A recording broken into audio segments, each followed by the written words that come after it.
Muy buenas tardes, participantes del programa de especialización en el Sistema Integrado de Administración Financiera.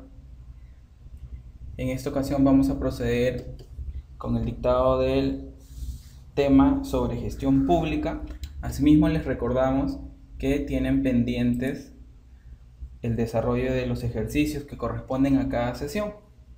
En esta oportunidad vamos a tocar la parte final correspondiente a gestión pública. Cualquier alumno podría preguntarse qué de importante o qué de interesante tiene la aplicación de la gestión pública a la administración financiera del sector público, a la administración financiera del Estado. Y bueno, básicamente, como nosotros conocemos el proceso presupuestario, el proceso de tesorería, de endeudamiento y de contabilidad, vemos también que han habido muchos cambios sobre la aplicación de estos sistemas y su incorporación a la administración pública para el logro de metas y objetivos. No solo basta con programar, formular, aprobar, ejecutar, controlar y evaluar el presupuesto, sino que este ya no sea incrementalista, que ya no busque simplemente más gasto, sino que colabore a cumplir con las metas y programas que se ha planteado el Estado, tanto en políticas de gobierno corto plazo como en políticas de Estado largo plazo. En esta oportunidad vamos a hacer las características y comparaciones frente a la gestión tradicional, al gerencialismo clásico, para proceder luego a las correspondientes a la nueva gestión pública y su tipo de gerencialismo.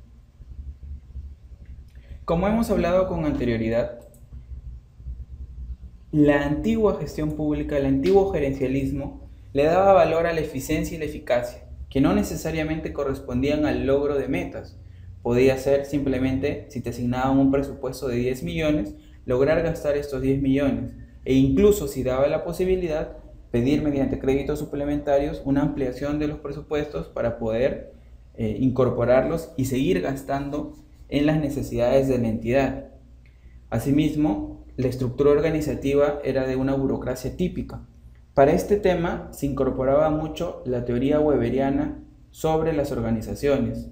Eran burocracias tradicionales. Si bien se regían por un marco legal vigente, estaban con estructuras desfasadas para la sociedad. Los individuos eran tomados de un modo impersonal y se consideraba que la ciudadanía y el actuar del Estado era muy racional. El proceso decisional era racional, entendido esto como que el factor humano era muy importante y si se podía centralizar para poder lograr lo que se proponía, era bueno. La función que se cumplía en parte de la administración pública básicamente era la ejecutiva, pero recordemos que también la función legislativa y jurisdiccional corresponden. Y finalmente, el presupuesto era en base a lo racional, a un análisis costo-beneficio en el cual se tenía que incorporar el gasto como parte de la ejecución de funciones y servicios prestados por el Estado. La nueva gestión pública, a diferencia del modelo tradicional, implica darle valor a la prestación y procedimientos en base a la orientación al cliente. Recordemos que en el sector privado, el cliente fidedigno, el cliente cautivo, logra mimetizarse y logra comprometerse con el sector privado o con la empresa prestadora de servicios, lo cual garantiza que ésta siga existiendo y que mejore e innove sus procedimientos, productos y procesos. La estructura organizativa del sector privado es competitivo y es lo que he intentado incorporar en la gestión pública. La base de la competitividad es tener muchas empresas que pueden prestar un servicio o pueden confeccionar un bien, pero que cada una caracteriza este producto por su propia naturaleza, por sus herramientas o por el valor agregado que le puede dar. Es un poco difícil pensar en competitividad en el sector público, puesto que las municipalidades, ministerios y demás cumplen funciones específicas por las cuales la ley los creó. Sin embargo, también debe verse que la prestación de servicios que brinda el Estado está en competencia con el sector privado. Un tema muy importante en este caso es el de salud, por ejemplo, o en el de trabajo, donde el sector privado ha visto que es más eficiente. Otro podría ser la inversión y las compras, que también el sector privado, mediante el mercado, ha mostrado ser más efectivo y menos corrupto. El proceso decisional, en el caso de la nueva gestión pública, busca descentralizar la toma de decisiones, busca que cada nivel organizativo dentro del Estado tenga facilidad e iniciativa para poder gestionar sus propias decisiones y obviamente para poder implementarlas y poderlas ejecutar. Los individuos ya no se ven como simples ciudadanos, sino también como clientes que acuden al Estado, ya sea porque no hay otra empresa prestadora de ese servicio o de ese bien, o en su defecto porque la prestación es efectiva, como ocurre en el caso de algunos productos como en el sistema financiero se vienen dando por medio del Estado, en el caso del Banco de la Nación. La función que se realiza sigue siendo eminentemente ejecutiva, administrar, y el presupuesto se basa en el desempeño y en el resultado, lo que incorpora la innovación y la competitividad para mejorar ese proceso. Recordemos que las burocracias tradicionales tienen una estructura muy antigua, muy anquilosada. Es más, en algunas consideraciones se indicaba que debía existir un Estado con mayor presencia siempre y cuando esto implicara generar más estructuras, generar más instituciones. El procedimiento y el control eran básicos para poder hablar de un Estado efectivo. Y obviamente el control al máximo, ya sea en cada una de las fases que incorporan los sistemas administrativos o en cada una de las unidades y personas que lo comprometen. Tiene una base normativa muy fuerte. Recordemos que para cada actuar dentro de la administración pública existe un marco legal vigente que permite controlar y limitar el accionar de los funcionarios y de las instituciones, lo cual no es malo, pues la nueva gestión pública también lo ha tomado como un elemento fundamental. El valor público se creaba a partir de la prestación de los servicios y de la existencia misma del Estado. Obviamente la burocracia tradicional, debido a todo el desarrollo histórico que ha tenido, ha generado una gran resistencia al cambio, a la innovación, a la reforma e incluso a la modernización, que son términos que ya hemos venido analizando en sesiones anteriores y que, aunque pareciera implican lo mismo, tienen connotaciones y elementos diferenciadores. Finalmente, se generalizaban las responsabilidades del trabajo. Muchas veces, aun cuando una persona o cuando una organización dejaba de existir, acarreaba todo un complejo de responsabilidades por las labores que habían sido encomendadas a la misma. Una persona, aun cuando deje de trabajar en la administración pública, tiene responsabilidades sobre su trabajo y éstas perduran por incluso la existencia misma de la entidad. Frente a esto, podemos ejemplificar algunas de las características del gerencialismo clásico. En particular, el hombre es un decisor racional. En este caso, asumimos que el hombre se guía por el interés, es capaz de ordenar sus preferencias, plantea opciones y cursos de acción alternativos, anticipando las consecuencias de sus acciones. Teóricamente funcionaba así, pero en la práctica existía un cambio. La motivación esencial es de índole económica, ya que el comportamiento de los empleados es perfectamente previsible y su productividad es una variable directamente dependiente de su retribución. Hemos comprobado asimismo con el paso del tiempo que esta noción o esta característica tampoco es completamente coherente, pues no solo existe una motivación de índole económica, sino también social, de prestigio en este caso, y también en algunos casos profesional.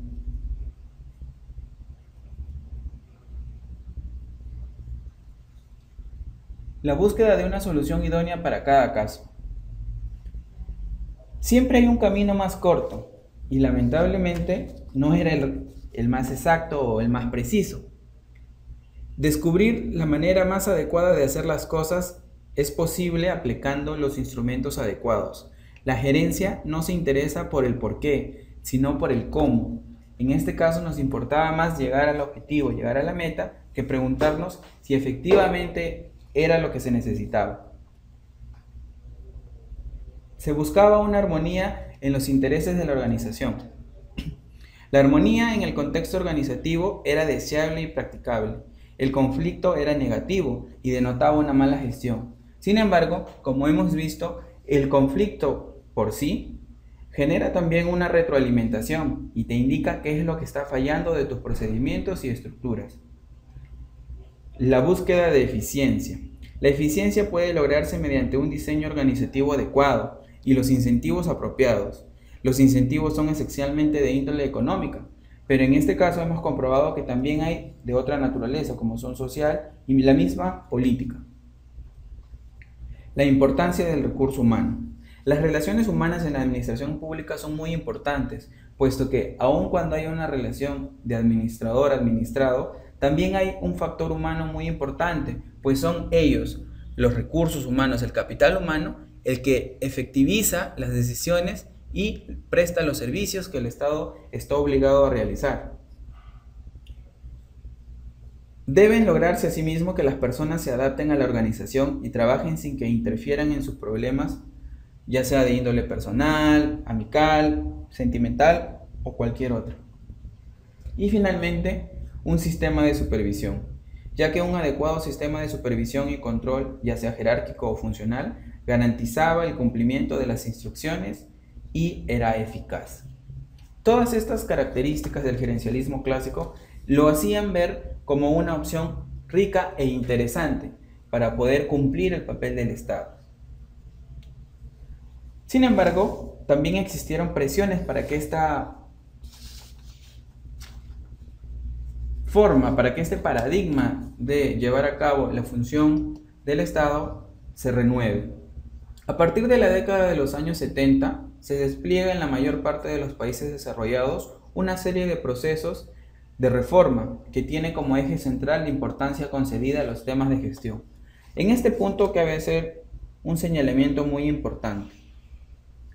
No solamente son procesos que ocurren de manera alterna, también son presiones por base a los organismos multilaterales, puesto que cualquier Estado no es independiente o libre o tiene que actuar y es del todo arbitrario para poder acceder al mercado internacional o para poder acceder a entablar relaciones con otros estados. Muchas veces para poder acceder a préstamos que involucran más de una gestión gubernamental se requiere cumplir ciertas condiciones y en este caso también hay agencias que se encargan de evaluar el rendimiento a nivel estatal de los países, poniendo sus cotos y barreras para poder gestionar efectivamente ya sea un crédito, una alianza, un tratado o cualquier otro tipo de convenio o procedimiento a nivel internacional.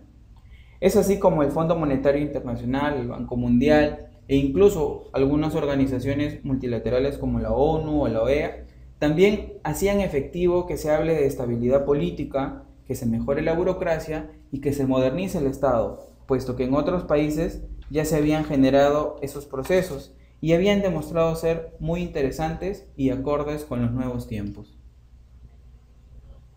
¿Qué circunstancias propiciaron el cambio? Como podemos ver en la pantalla, tenemos 5 de ellas, de las cuales vamos a empezar a trabajar. El fenómeno de la globalización. Esto implicaba un cambio radical en el entorno en el que se vuelve más fluido e inestable las relaciones. La globalización es retratada como una fuerza que homogeneiza a los estados y debería homogeneizar las administraciones.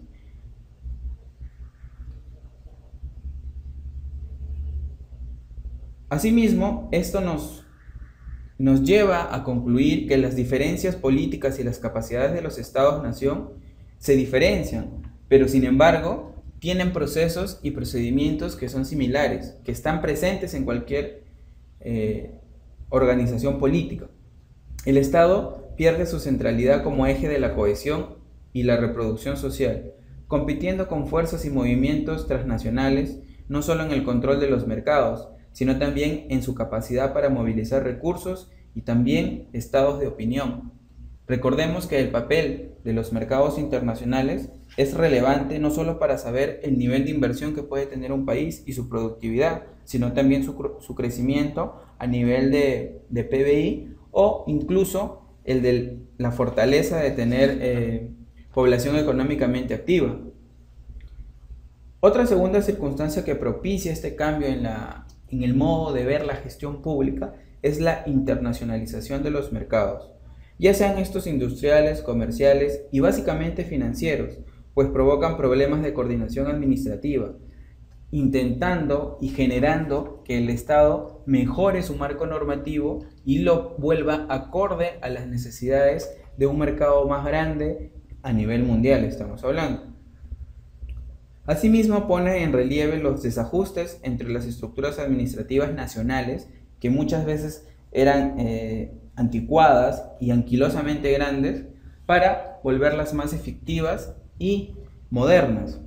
Las dimensiones del sector público se habían desarrollado en muchos países extraordinariamente. En algunos casos tenías administraciones públicas de estados que eran gigantescas, desarrollando así problemas y agravándolos, tanto en lentitud como en coordinación.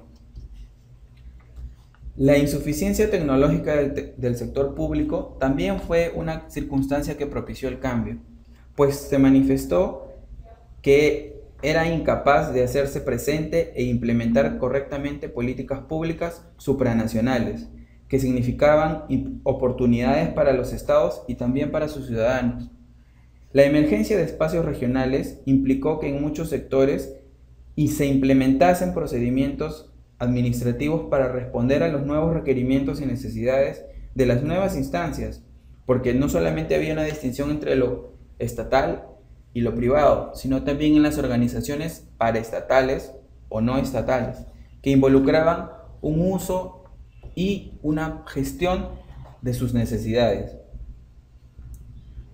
Se cambió también los ámbitos de los poderes decisionales, pues la organización política estaba también afecta e inmersa a decisiones e influencia del sector privado, que obviamente movilizaba los recursos y generaba el desarrollo como país. Esto evidenció que había insuficiencia o pérdida de las capacidades de gestión por parte del Estado y debían modernizarse. Un cuarto elemento que propicia el cambio es la aparición de nuevas preocupaciones públicas. ¿Y cómo podemos entender esta aparición de nuevas preocupaciones públicas? Bueno, se ponen en agenda temas que anteriormente eran irrelevantes o poco considerados, como son el medio ambiente, el terrorismo, la drogadicción, el lavado de activos, la gestión estratégica y demás. Y exigían cuerpos administrativos nacionales e internacionales de una especial capacitación y especialización. Esto, unido a la revolución tecnológica e informática, porque se empezaron a propiciar el uso de tecnologías de la información y comunicaciones, generó que se trastoque y cuestione el orden administrativo tradicional, que no respondía a estas nuevas necesidades. Finalmente, una circunstancia importante para el cambio en esta mentalidad y forma de gestionar lo público y lo estatal fue la presión cultural. Y estas presiones culturales podemos encontrarlas en dos escenarios, en dos condiciones. En primer lugar, el descontento de la ciudadanía que medía los servicios públicos con criterios de mercado. Por ejemplo, tenías una empresa que te prestaba servicios de telefonía y en la cual podías ser accionista, como ocurrió en el país, y sin embargo no podías del todo sentirte feliz por el servicio de telecomunicaciones, puesto que no cumplía lo que el sector privado en otras situaciones y en otros estados efectivamente realizaba. La ampliación y fragmentación de la demanda, que acompañaba a la extensión de la democracia y a la expansión del estado de bienestar, suponía una presión creciente de más y mejores servicios. Recordemos que el gozar de una ciudadanía más preocupada por lo que el Estado le brinda, de gozar de un nivel y calidad de vida que se extiende por más de los 60 años, implica también que el Estado genere servicios que son más efectivos, más eficientes y que complacen, ya sea en parte o en todo, a esta nueva población, pues generan nuevas demandas, mejor calidad educativa, mejor gestión de servicios de salud, mejor empleabilidad de la población y demás.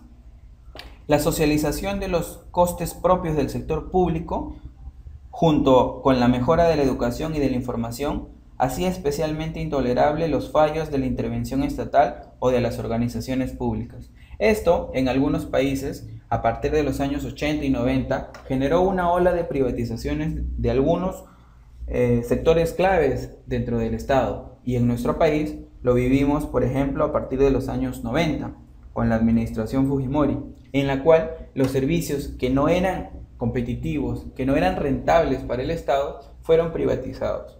Hasta aquí estamos expresando solamente el marco de circunstancias que propiciaron el cambio. No estamos haciendo ninguna apología o defensa de si el proceso de privatización fue bueno o malo.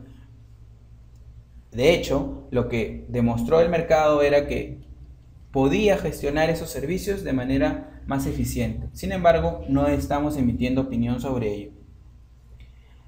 En segundo lugar, la otra gran influencia en el aspecto de presiones culturales tenía que ver con la amplia difusión de la llamada revolución gerencial. Recordemos que, como ya se indicó, el tema de la nueva gestión pública se veía desde dos aspectos: desde las escuelas de políticas públicas y desde las escuelas de administración del sector privado. Y esto allanó el camino para poder hablar de una revolución gerencial, de una revolución directiva dentro de las administraciones, en este caso primero privadas y finalmente públicas.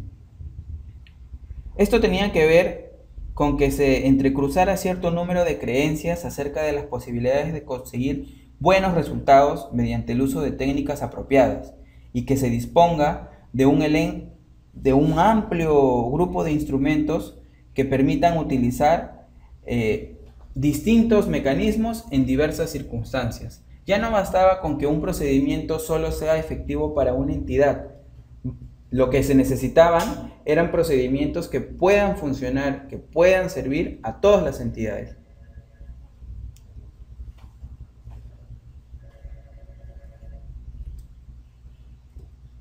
La nueva gestión pública, o NGP como se le conoce, es una alternativa a la gestión y a la gerencia tradicional que básicamente enfrentaba el gerencialismo clásico.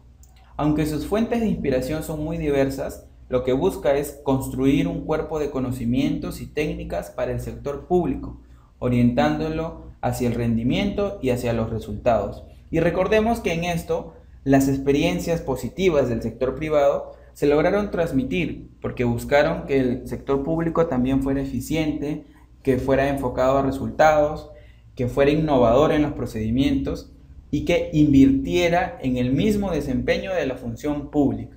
Es así como lograba que el personal se capacitara, que se metiera a sectores que necesariamente no eran estatales. Un claro ejemplo del éxito que se puede tener es el tema del Banco de la Nación, que está en el sector financiero, pero representa al marco estatal y es una de las empresas más grandes que lo componen. Uno de los temas más recurrentes de este enfoque es la alusión a la emergencia de un nuevo paradigma. El cambio paradigmático general, con su fuerte prejuicio ideológico contra el Estado, el gran gobierno, las aletargadas burocracias y las soluciones universalistas, propone una transformación radical del ámbito público en la dirección del Estado. Recordemos que estábamos acostumbrados a un Estado que para garantizar la presencia necesitaba crecer exponencialmente. De repente no era efectivo, pero debía crecer para poder llegar a todos los sectores, a toda la población, para poder garantizar temas como la defensa, la salud, la educación y el trabajo. Y las experiencias demostraban que pudiendo tener un Estado pequeño, un Estado mínimo, que gerencie bien y que los sectores que no le son competentes sean adjudicados al sector privado, eran altamente efectivos. Mientras que la teoría indicaba algo, los hechos y la realidad demostraban que no se condecía con lo propuesto. La nueva gestión pública actúa como un depósito de orientaciones, de métodos, de técnicas diversas que se presenta como un conjunto sistemático, complejo y ordenado de propuestas a los que acudir en función de los problemas propios, los objetivos a alcanzar y las fuerzas de apoyo y resistencia al cambio. Puede decirse que esta idea describe bien la situación, si nos atenemos a la diversidad de procesos de reforma que se han emprendido. En este sentido, se puede constatar que la nueva gestión pública actúa como una suerte de nueva ideología que propicia una única respuesta, que busca contener una caja de herramientas para la nueva gerencia. frente a la diversidad de problemas y las situaciones que se deben enfrentar. Obviamente la nueva gestión pública también tiene sus propuestas. También busca que sus elementos constitutivos, este cambio generacional, gerencial y de mentalidad, también logre hacerse efectivo y se demuestre en la práctica de la gestión pública que se logran resultados en base al rendimiento, en base a la efectividad y a la innovación. ¿Qué interesante tiene esta propuesta de la nueva gestión pública? En principio, reducción del tamaño del sector público. Recordemos que el término reducción puede aludir a muchas cosas, a alejarse de los sectores y temas que no te son competentes, que no te corresponden. Puede también hacer alusión a reducir al mínimo las instituciones públicas, solo las básicas, las que me permiten efectivizar todo, o hacer las unidades más grandes. De repente hacer solo un sistema de logística para todo el nivel nacional. Y finalmente, una reducción del tamaño del sector público también implica un avance de la privatización de las funciones y sectores importantes del Estado. El tema de reducir el tamaño del Estado es el principal postulado de la nueva gestión pública, ya que busca impulsar la reducción del sector público en tamaño, en recursos, en ámbito y también en influencia. Los estados buscan reducir los costes de su producción y lo plasman en los procesos de privatización. Algunos de estos son de gran amplitud e incluso generaron el tema de concesiones para poder efectivizar y gerenciar mejor los recursos del Estado. Las privatizaciones inauguran las políticas de devolución a la sociedad de ámbitos enteros de actividad, por ejemplo, en temas de telecomunicaciones, de energía y hoy por hoy hasta la misma salud, que se proseguirá también con la implementación de otros procesos como la descentralización. El debate sobre las privatizaciones es uno de los más nutridos de la nueva gestión pública y ha encontrado muchos detractores. Sin duda, tiene buenas razones para hacerlo, ya que el afecta de lleno a la concepción de papel que tenía el Estado. Esta idea sobre las privatizaciones golpeó fuertemente la concepción del papel del Estado, puesto se dejaba de ser un prestador de servicios para volverse un mero administrador. En cualquier caso, la idea matriz de los procesos privatizadores no es otra que la convicción latente sobre la intrínseca ineficiencia del sector público y sobre la superioridad natural del mercado para poder asignar eficientemente los recursos. Obviamente esto también ha encontrado una ola contestataria dentro de la sociedad, puesto que no todos están de acuerdo con que el mercado pueda efectivamente garantizar la prestación adecuada o la asignación de recursos. Y es que el mercado se guía por una lógica y por principios distintos al de los fines públicos. Recordemos que el mercado es muy competitivo y así como es competitivo y genera una mejora de procesos y procedimientos, también involucra que los costes de cada transacción se incrementen. Es así como podemos comparar básicamente el sistema integral de salud, el de las EPS y uno superior incluso que es el de las clínicas o administraciones privadas de salud. Recordemos que en cada uno de los casos los costes para poder acceder a estos servicios se incrementan. Finalmente, la privatización va de la mano con la desregulación de amplios sectores de la actividad.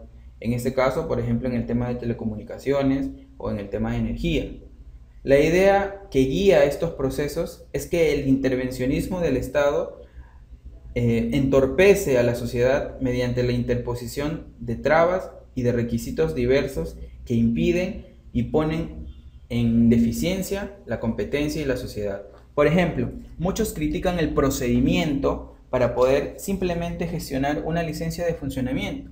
Tienes que pasar por un montón de vallas y procedimientos administrativos para poder generar eso, la licencia de funcionamiento, cuando, dicen ellos, si lo generaría el sector privado, fuera más rápido y más eficiente. Incluso por ahí hay autores que señalan que el exceso de procedimientos dentro del Estado simplemente se realiza para poder captar recursos, para que las entidades puedan subsistir. Un segundo elemento de la nueva gestión pública que caracteriza su propuesta es descentralizar las organizaciones. ¿Y cómo las descentralizamos? ¿Cómo logramos hacer esto? Es un segundo postulado. Busca terminar con el monolitismo y el gigantismo de las organizaciones públicas, hacerlas más ágiles, más rápidas y más amigables hacia el administrado. Ello por muchos motivos, tanto políticos como técnicos. En cuanto a los primeros, parten de la idea de que las grandes organizaciones son difíciles de controlar. Sus mismas dimensiones y la complejidad que suponen son un caldo de cultivo en el cual el poder de las burocracias se puede escapar al control efectivo de los parlamentos, por ejemplo. Existen bloqueos, rigideces, cuellos de botella en las organizaciones burocráticas, puesto que se han logrado anquilosar y hacerse gigantes para generar muchos procedimientos que solamente buscan un servicio o hasta un simple documento.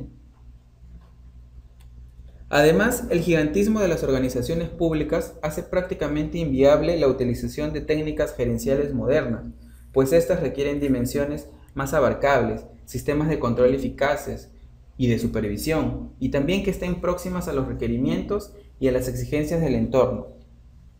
Si tú centralizas el tema de decisiones o de abastecimiento o de prestación de servicios, lo que vas a generar es que el proceso por el cual tú logras un servicio, un título, un documento, la prestación o la adquisición de un bien, simplemente se aletargue y se expanda en temas de costos, tiempo y oportunidad.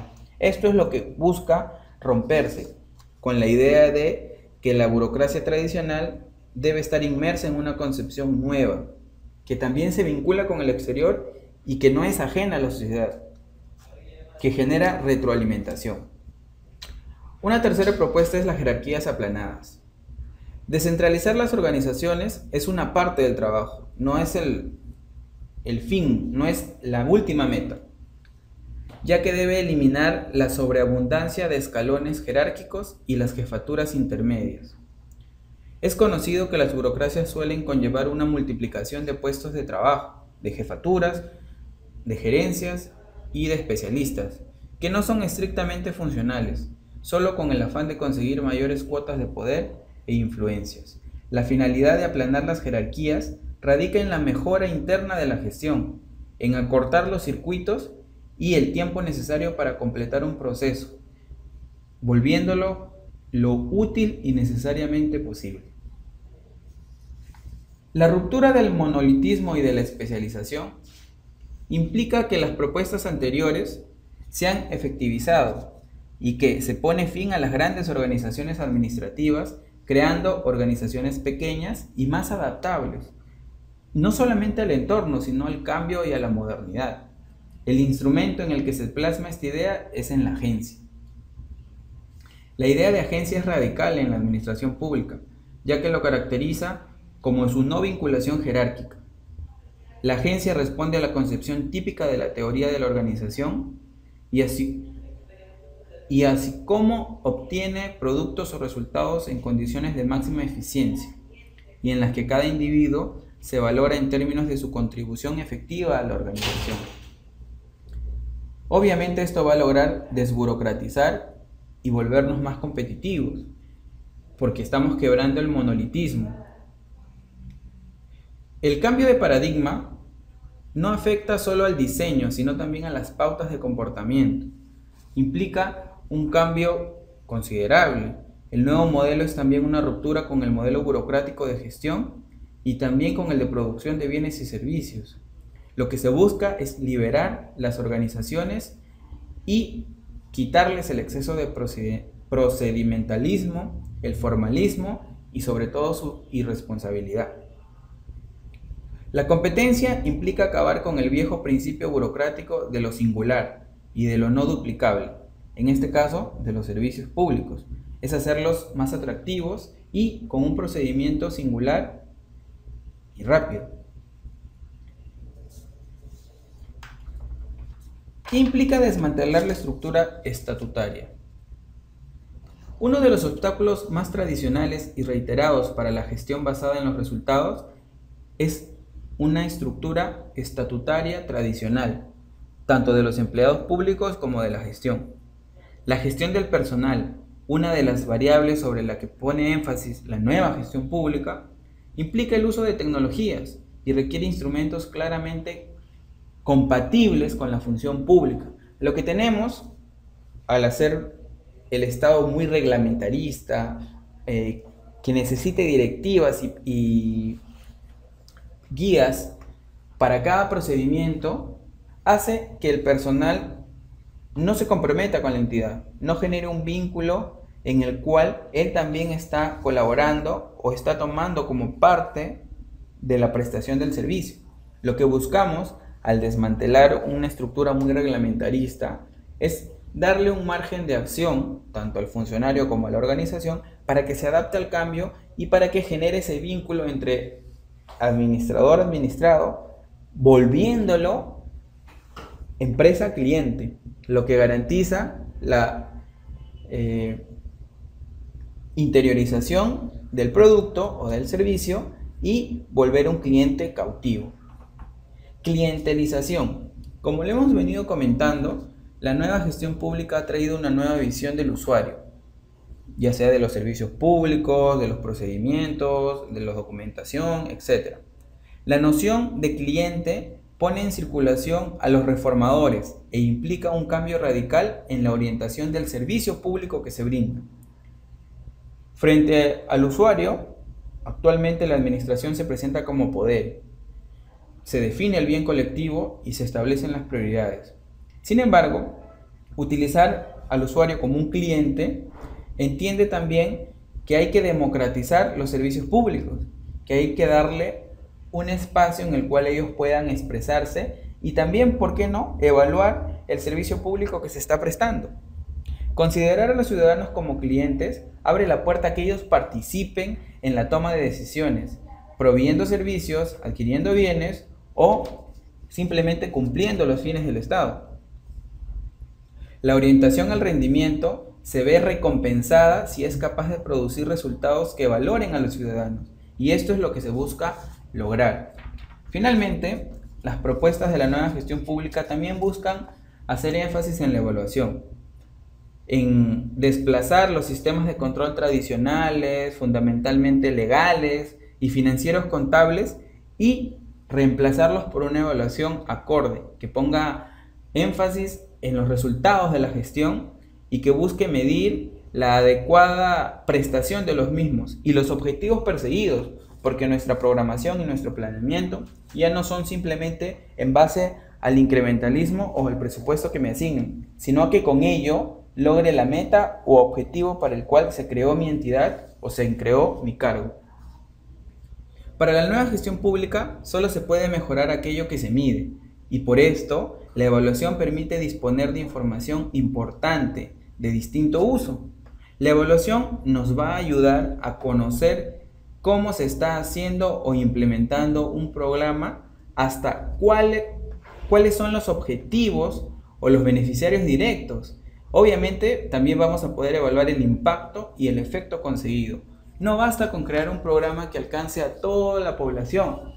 También debemos evaluar que ese programa y el alcance que ha tenido efectivamente haya obtenido el resultado esperado, ya sea minimizar la tasa de analfabetismo, bajar los niveles de infección y de epidemias dentro de una población, o simplemente interconectar con carreteras y medios de comunicación adecuados a distintos sectores.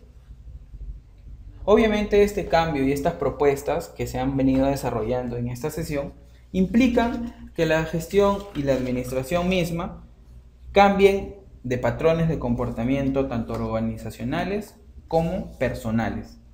Esperamos que este primer alcance sobre el tópico de la nueva gestión pública, que está muy relacionado a lo que ustedes buscan especializarse, que es el sistema integrado de administración financiera, cohesione sus conocimientos y les dé elementos para poder interpretar este cambio. Recordemos que el tema presupuestal, el tema de la contabilidad, el tema de la tesorería y el de endeudamiento público, que es el que nos convoca, pues son sistemas de administración que están dentro del SIAF, del software.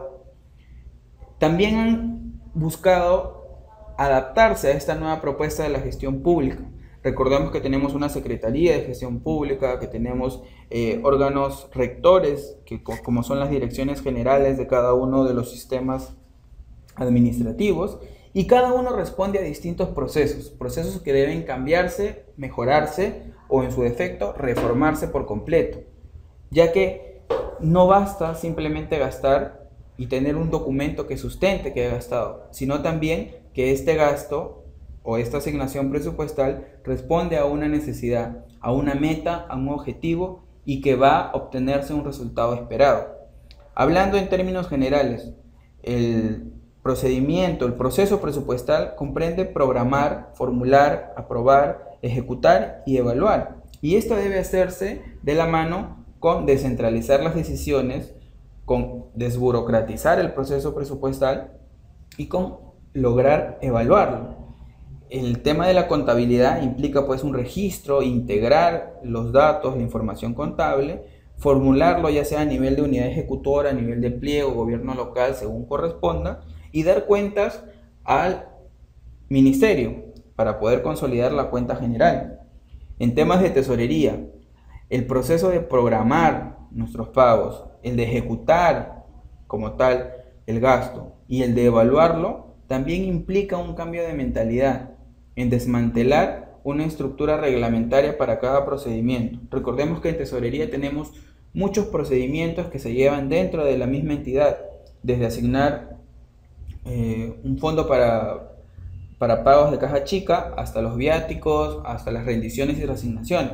Y esto también involucra cambiar la mentalidad del funcionario, del servidor público y del decisor dentro de esta área. Finalmente, en el tema de endeudamiento, no solamente buscamos que haya una correcta programación, concertación y desembolso del dinero, o en este caso de la deuda que se está contrayendo, sino también que se pueda efectivizar en una meta o que financie un programa de inversión, una obra pública que logre generar satisfacción, que no termine solo con el pago y el registro del pago a nivel de sistema, sino también que busque obtener beneficios directos y resultados visibles dentro de la población.